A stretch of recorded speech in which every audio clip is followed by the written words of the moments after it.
Teach you more about dissolving. आसान उर्दू वजाहत। 1. What is dissolving? Dissolving क्या है? डिसॉल्विंग इस अमल को कहते हैं जब कोई सॉलिड किसी लिक्विड में मुकम्मल तौर पर मिल जाए और ऐसा लगे कि वो गायब हो गया है। मिसाल के तौर पर, जब आप शुगर को वाटर में डालकर मिलाते हैं तो कुछ देर बाद शुगर नजर नहीं आती। ऐसा लगता है कि शुगर खत्म हो गई है, लेकिन हकीकत में वो मौजूद होती है। शुगर पानी में बराबर फैल जाती है। अगर आप इस पानी को चखें तो वो मीठा होगा। इससे साबित होता है कि शुगर अभी भी मौजूद है। एक और मिसाल सॉल्ट और वाटर की है। जब सॉल्ट पानी में डालकर मिलाया जाता है तो वो गायब हो जाता है और सॉल्ट सॉल्यूशन बन जाता है। अगर आप उसे चखें तो वो नमकीन होगा। लिहाजा डिसॉल्विंग का मतलब ये नहीं कि सॉलिड खत्म हो गया, बल्कि ये कि वो लिक्विड में मुकम्मल तौर पर मिल गया है। 2. Difference between dissolving and melting. Dissolving और मेल्टिंग में फर्क। बहुत से तलबा डिसॉल्विंग और मेल्टिंग को एक जैसा समझते हैं, लेकिन ये मुख्तलिफ हैं। डिसॉल्विंग उस वक्त होता है जब कोई सॉलिड किसी लिक्विड में मिल जाए। मिसाल के तौर पर शुगर का वाटर में मिलना। मेल्टिंग उस वक्त होता है जब कोई सॉलिड हीट की वजह से लिक्विड में तब्दील हो जाए। मिसाल के तौर पर आइस का हीट से वाटर बन जाना। अगर आप शुगर को वाटर में डालें तो वो मेल्ट नहीं होती बल्कि डिसॉल्व होती है। लेकिन अगर आप आइस को गर्म करें तो वो मेल्ट होकर वाटर बन जाती है। याद रखें कि डिसॉल्विंग के लिए लिक्विड जरूरी है जबकि मेल्टिंग के लिए हीट जरूरी है। 3. Do all solids dissolve in water? क्या तमाम सॉलिड्स वाटर में डिसॉल्व होते हैं? नहीं, तमाम सॉलिड्स वाटर में डिसॉल्व नहीं होते। कुछ सब्सटेंसेस आसानी से डिसॉल्व हो जाते हैं। इन्हीं सॉल्युबल सब्सटेंसेस कहते हैं, जैसे शुगर, सॉल्ट, बेकिंग सोडा और कॉपर सल्फेट। कुछ सब्सटेंसेस डिसॉल्व नहीं होते। इन्हीं इनसॉल्युबल सब्सटेंसेस कहते हैं, जैसे sand, chalk powder, talc powder, iron filings और सॉडस्ट। फ्लावर एक खास मिसाल है। ये सही तरह डिसॉल्व नहीं होता बल्कि गाढ़ा पेस्ट बनाता है, इसलिए ये ट्रू सॉल्यूशन नहीं है। 4. How to know if something is dissolved? कैसे मालूम करें कि कोई चीज डिसॉल्व हुई है? जब कोई सॉलिड डिसॉल्व होता है तो लिक्विड साफ नजर आता है और सॉलिड दिखाई नहीं देता। मिसाल के तौर पर शुगर जब वाटर में डिसॉल्व होती है तो सॉल्यूशन साफ होता है और शुगर नजर नहीं आती। लेकिन अगर कोई चीज डिसॉल्व ना हो तो इसके ज़र्रात नजर आते हैं और मिक्सचर धुंधला या गंदा लगता है। मिसाल के तौर पर सैंड जब वाटर में डाली जाए तो इसके ज़र्रात वाज़ेह नजर आते हैं और नीचे बैठ जाते हैं। 5. Separating insoluble solids. अनसोल्यूबल सॉलिड्स को अलग करना।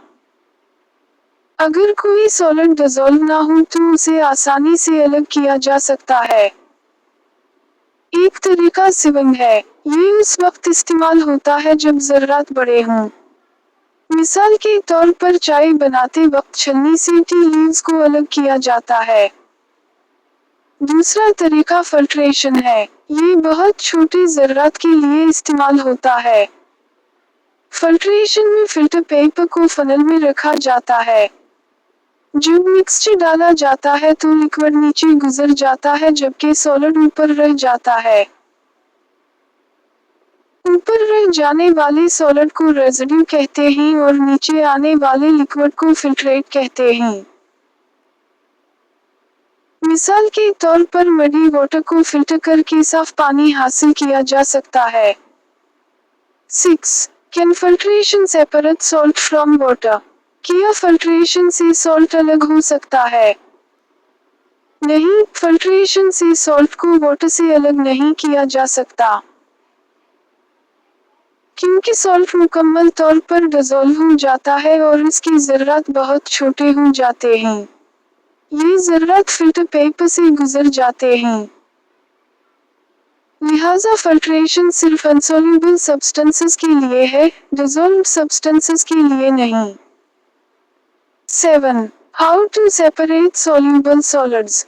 सॉल्युबल सॉलिड्स को कैसे अलग करें? डिसॉल्व्ड सॉलिड्स को अलग करने के लिए इवेपोरेशन इस्तेमाल किया जाता है। इवेपोरेशन में सॉल्यूशन को गर्म किया जाता है। वाटर वेपर बनकर उड़ जाता है जबकि सॉलिड बाकी रह जाता है। मिसाल के तौर पर सी वाटर में सॉल्ट होता है। जब इसे धूप में रखा जाता है तो वाटर आहिस्ता आहिस्ता इवेपोरेट हो जाता है और सॉल्ट बाकी रह जाता है। उसी तरह सॉल्ट बनाया जाता है। 8. Condensation experiment. कंडेंसेशन का तजुर्बा। जब वाटर को गर्म किया जाता है तो वो वेपर बन जाता है। अगर ये वेपर किसी ठंडी सतह से टकराए तो दोबारा लिक्विड बन जाता है। इस अमल को कंडेंसेशन कहते हैं। जब सॉल्ट वाटर को गर्म किया जाता है तो सिर्फ वाटर इवेपोरेट होता है, सॉल्ट बाकी रहता है। जब वेपर वापस लिक्विड बनता है तो वो साफ वाटर होता है और इसमें नमक नहीं होता। 9. How to check pure water and salt water. Pure water और सॉल्ट वाटर को कैसे पहचानें? आप दोनों को गर्म करें। अगर प्योर वाटर हो तो गर्म करने के बाद कुछ भी बाकी नहीं रहेगा। अगर सॉल्ट वाटर हो तो वाटर के इवेपोरेट होने के बाद सॉल्ट बाकी रह जाएगा। 10. Separate and send and salt. Send और सॉल्ट को अलग करना। अगर मिक्सचर में सॉल्युबल और अनसॉल्युबल दोनों हों जैसे सेंड और सॉल्ट तो ये तरीका इस्तेमाल होता है। पहले वाटर डाला जाता है, सॉल्ट डिसॉल्व हो जाता है लेकिन सेंड नहीं होता। फिर फिल्ट्रेशन किया जाता है। सेंड फिल्टर पेपर पर रह जाता है जबकि सॉल्ट सॉल्यूशन नीचे आ जाता है। आखिर में इवेपोरेशन किया जाता है ताकि सॉल्ट हासिल हो सके। 11. Factors that affect dissolvent speed. Dissolvent की रफ्तार पर असर डालने वाले अवामिल। कुछ चीजें डिसॉल्वेंट को तेज करती हैं लेकिन मिकदार नहीं बदलती। स्टिरिंग से डिसॉल्वेंट तेज हो जाती है क्योंकि मिक्सिंग जल्दी होती है। जैसे चाय में शुगर जल्दी डिसॉल्व होती है। सरफेस एरिया भी अहम है। छोटे ज़र्रात जल्दी डिसॉल्व होते हैं। जैसे पाउडर्ड शुगर क्यूब से जल्दी डिसॉल्व होती है। टेम्परेचर भी अहम है। गर्म वाटर में डिसॉल्वेंट ज्यादा तेज होती है। 12. Important note. अहम बात। ये अवामिल सिर्फ रफ्तार को मुतासिर करते हैं, मिकदार को नहीं। 13. Hypothesis and fair test. Hypothesis और फेयर टेस्ट।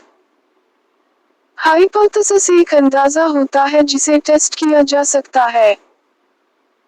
मिसाल के तौर पर ये कहना कि शुगर गर्म वाटर में जल्दी डिसॉल्व होती है। फेयर टेस्ट में एक वक्त में सिर्फ एक चीज बदली जाती है, बाकी सब चीजें एक जैसी रखी जाती हैं। 14. की आइडियाज फॉर एग्जाम्स। इम्तिहान के लिए अहम निकात। कुछ सॉलिड्स डिसॉल्व होते हैं और कुछ नहीं। अनसॉल्युबल सब्सटेंसेस को फिल्ट्रेशन या सिविंग से अलग किया जा सकता है। सॉल्युबल सब्सटेंसेस को इवेपोरेशन से अलग किया जाता है। डिसॉल्विंग और मेल्टिंग मुख्तलिफ हैं। 15. Important questions explained. अहम सवालात की वजाहत। चॉक और वाटर सॉल्यूशन नहीं बनाते क्योंकि चॉक डिसॉल्व नहीं होता। चॉक को फिल्ट्रेशन से अलग किया जा सकता है। प्योर वाटर गर्म करने पर कुछ बाकी नहीं छोड़ता, लेकिन मिनरल वाटर कुछ सब्सटेंसेस छोड़ता है। सी वाटर इवेपोरेशन के जरिए सॉल्ट छोड़ता है। 16. इम्पोर्टेंट कॉन्सेप्ट, मास कंजर्वेशन, मास का कानून। मास हमेशा बराबर रहता है।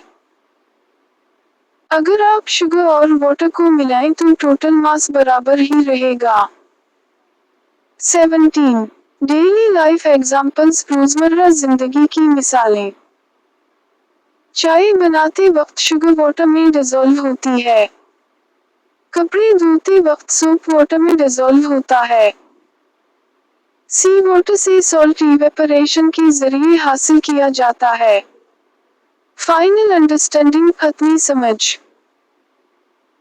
डिसॉल्विंग वो अमल है जिसमें सॉलिड किसी लिक्विड में मुकम्मल तौर पर मिल जाता है और नजर नहीं आता।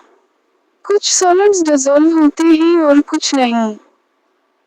अनसॉल्युबल सॉलिड्स को फिल्ट्रेशन से अलग किया जाता है जबकि सॉल्युबल सॉलिड्स को इवेपरेशन से अलग किया जाता है। स्टरिंग, हीट और छोटे ज़र्रात डिसॉल्विंग को तेज करते हैं लेकिन मिकदार को नहीं बदलते।